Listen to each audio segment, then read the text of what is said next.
ஈரோடு மாவட்டம் முத்தான்பாளையத்தில் நேற்று முன்தினம் வாழைத்தோட்டத்தில் வடமாநில பெண் ஒருவர் கொலை செய்யப்பட்ட வழக்கில் அவருடன் தங்கி வேலை பார்த்து வந்த 2 பேர் கைது செய்யப்பட்டனர்.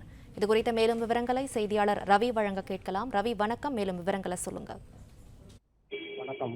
ஈரோடு மாவட்டம் பெருந்துறையில் வடமாநில பெண் வாழைத்தோட்டத்தில் கொலை செய்யப்பட்டு உயிரிழந்த சம்பவத்தில் தொடர்புடைய வடமாநிலத்தைச் சேர்ந்த 2 பேரை பெருந்துறை காவல்துறையினர் கைது செய்துள்ளனர்.